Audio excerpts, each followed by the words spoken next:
There's a new PS5 beta update out now that finally brings us some awesome new features. After that, let's talk about what the hell this new PS5 accessory called the FlexStrike is. And finally, Elden Ring Nightreign just got its most important update yet. How's it going, everyone? As always, my name is Jimmy Champagne. This is PSReady, my channel all about PlayStation. A ton of news happened over the weekend, so we're gonna get into it all here. And then in the next video, which should come out in 2 days, I'll talk about the rest of the news. So regardless, you should subscribe to the channel and set your notifications to all. I also came out of horror news semi-retirement to talk about the new Friday the 13th movie, game, and short film that were announced at Comic-Con. That's over on my channel, Jimmy Champagne. I know some of you came over here from that channel, but I'm back over there doing horror news because I just couldn't let this go without talking about it. That's all the housekeeping out of the way, so let's get into the first news topic here, which is the new PS5 beta update. So they not only introduced a low power mode, which I'll talk about in a little bit. We've already covered that because it leaked before it was added in an update and what that could mean for the future of the PS5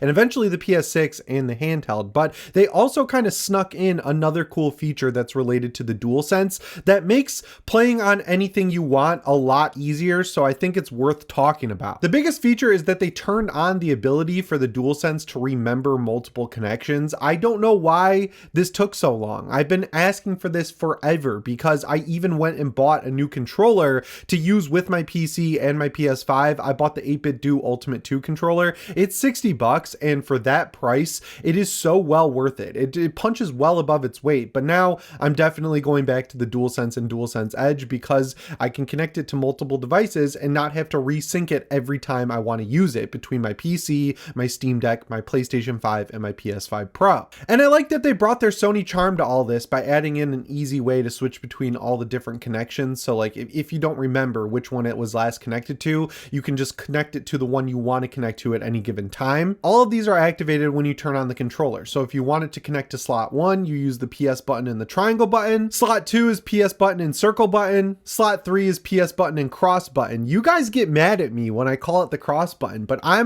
this is the official PlayStation blog and they're calling it the cross button. PS button and cross button. It's a cross. I know it's an X, but it's a cross. That's what they call it. That's the official name. People argued with me relentlessly about this in the comments last year. I was right.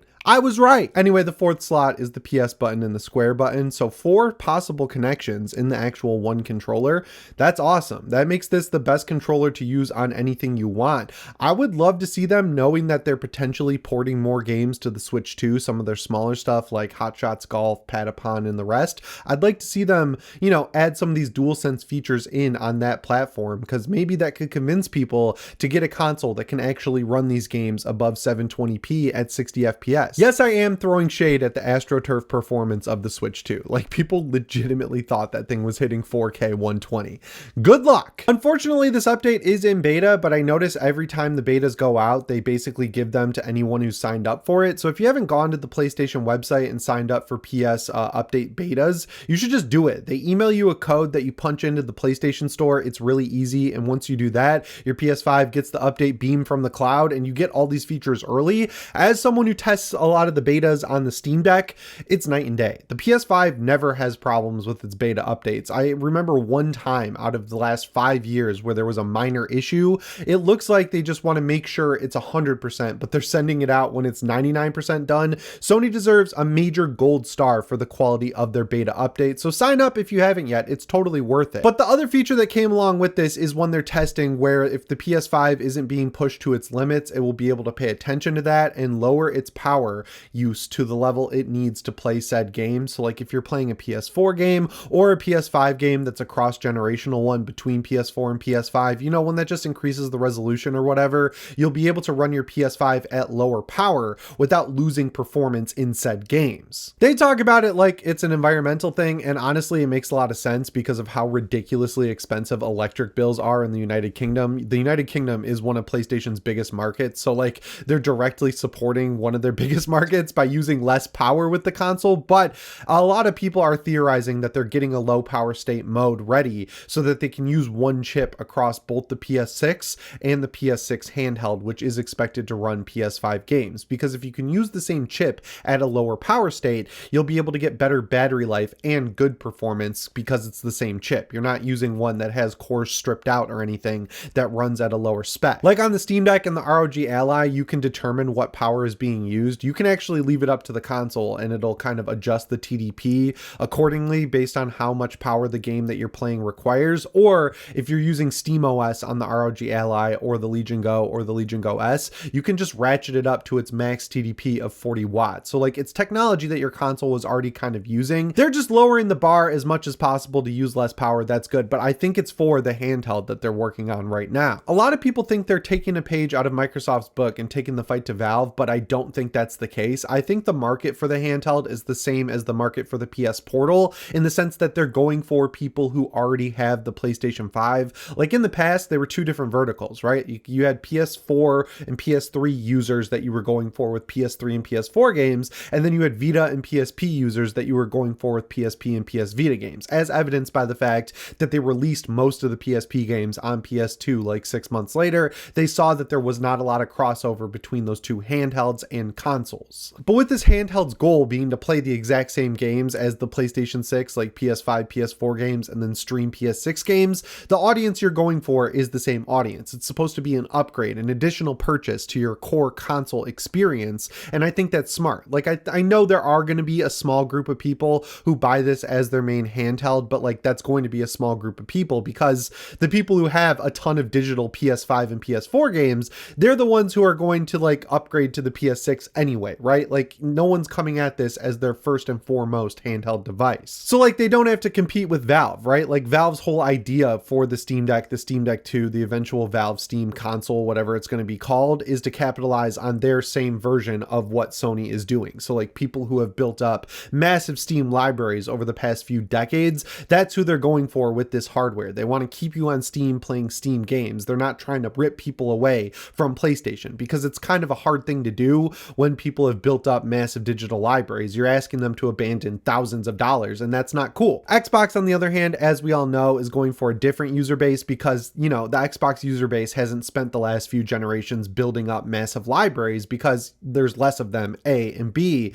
during the Xbox One generation, they introduced Game Pass and then ushered in this era where everything goes to Game Pass day one. So like they haven't really built up their libraries, so they're a lot harder to convince. So that's why Xbox is going after Valve with the Xbox full screen experience on PC. Sony and Valve are existing parallel at the same time, and I guess they're both fighting Microsoft at the same time. So if this low power mode is because they're working on a handheld and trying to get the same chip running on multiple devices, that's awesome. If it's really just for ecological reasons, I don't care. Like it's cool, it's saving you money on your power bill, I guess, but like I'm not going to pretend like that's exciting to me, right? Like it's cool, it's interesting. It's just like, okay, I'd prefer you spend the time and resources on emulating PS3 games instead of weird stuff like this, or that weird app Nintendo made where it shows the world and people using the Nintendo Switch online service, like wherever they are. It's bizarre what money is being spent on this stuff. It's got to be funded outside or something. I don't know. But yeah, it shouldn't be too long before this is out of beta. They're usually only in beta for around a week or so. So if you don't want to sign up for the beta, you'll have these features on your PS5 soon. I'm much more excited about the DualSense, but let me know what you think down in the comments below. But let's move on and talk about the PS5 FlexStrike, because what the hell is this thing and why should you be excited for it? So this was actually announced in June during the big State of Play when they announced the big Marvel fighting game. It's a fight stick for the PlayStation 5 made by Sony. I have no idea why Sony is going so aggressively for the fighting game community, but they are, and it's resulted in a really cool looking fight stick that's coming out next year. Beyond it being, you know, a custom controller for the PS5 made by Sony, it does bring some cool features, like it uses the PS Link adapter. I don't know why the DualSense doesn't use the Link adapter. I wish it would on PC specifically, because Bluetooth sucks, because the benefit of the adapter is latency-free wireless gaming. You do notice latency over Bluetooth. It's gotten a lot better since the PS4 generation, but it's still there. I'd love to see the DualSense and Edge get an update to allow them to be used with the PS Link adapter. Once you have this thing connected to the adapter, you can also connect your Pulse Explorer headset, which means you'll get latency-free audio from your PS5 beamed directly to your headset, which I guess is good for fighting games, because I guess sound is an input in that game. time. Like if you listen for the sounds of moves, you can kind of counter them a little bit quicker. I don't like the pulse explorers. I think they're bad. They hurt my ears really badly. The battery life sucks. They're really heavy. They have improved the sound quality on them a little bit since they came out, but like overall, they need to go back to the drawing board on those earbuds and kind of restart, especially if you've used the SteelSeries Arctis buds. It's a night and day difference, and they all have the same features. Like even the USB-C adapter on the Arctis buds is a lot smaller and it fits in the case, unlike the PS Link adapter, which is USB-A, massive, and kind of melts if it gets too hot. Like it kind of folds in on itself. It's a really cheap feeling adapter.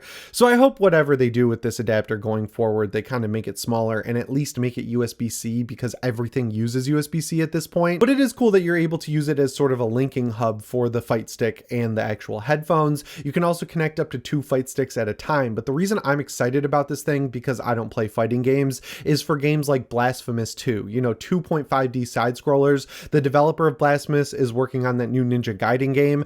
Fight sticks are just awesome for side scrollers. I don't know why, but like that arcade experience is great, and it brings over every button and feature possible from the DualSense, including the touchpad, so you can use it in every PS5 and PS4 game natively. I wouldn't use it in something like an FPS or like Elden Ring Nightreign, which is the next news story, but for the games that do support fighting sticks, I think it's legitimately useful, and I'm glad Sony's bringing it out. They also allow you to use it wired if you want a direct connection, but with that link adapter, they are promising latency-free wireless services. So like, I don't know if it can be trusted. I've never really noticed once you get to that 2.4 gigahertz sort of beaming between the console and the controller.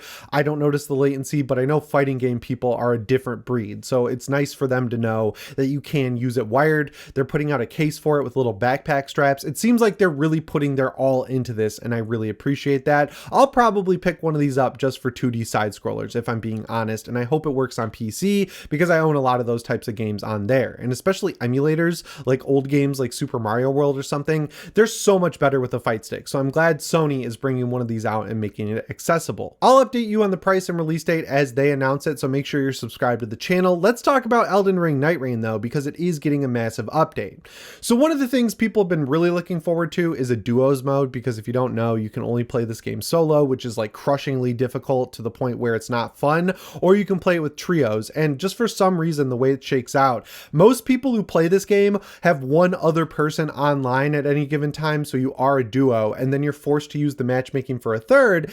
And it turns out the people who are matchmaking as solos are terrible. Like their friends have exiled them to matchmake solo. They ruin the experience, they make it worse, they die instantly, and they just don't know how to play, which is insane because the game's been out for almost 2 months now and people still suck ass at it. So on July 30th, they are bringing the duos mode finally. I think the Everdarks are getting updated soon with more bosses, because they did 3 of them, I want to say, and then took a break. I want the rest of the hard mode bosses in the game, because I'm still hooked on Elden Ring Nightreign.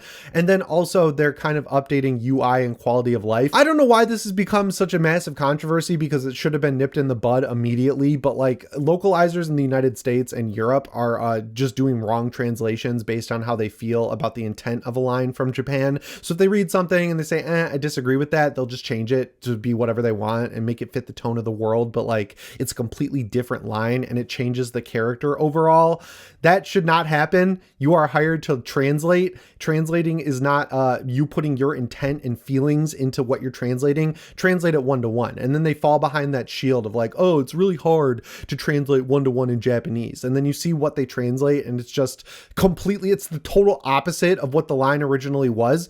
Don't do that. No one likes that. And that's why no one likes you for doing it. I hope one thing they're working on is a raid. I'd love to see FromSoft's idea of a raid where like there's hard mode bosses all over the map, or night lords that are harder or something like that on a different map. They could do the Chalice dungeons from Bloodborne or something. They've done stuff like this in the past, but either way, this was the best-selling game 2 months in a row for a reason. It's a really good multiplayer experience. I hope this guy at From Software who directed this game gets a whole team to make an even bigger, better sequel, because I don't know what they're smoking at FromSoft, but I want some, man. I'm just going to be real with you guys. The amount of output that they have is absolutely insane. And the fact that it bottoms out at like an 85 in terms of quality, they're putting so many other developers to shame. And you know, I'm not even huge on Japanese games, but I am a huge fan of FromSoft because they just continue to pump out quality products and it's crazy. So yeah, July 30th, all these new updates come to Elden Ring Nightreign. I'm excited. I hope you are too. Anyway, guys, that's all I've got for you in this video. video. As always, my name is Jimmy Champagne. I'll see you in the next one. Thanks for watching and shape on.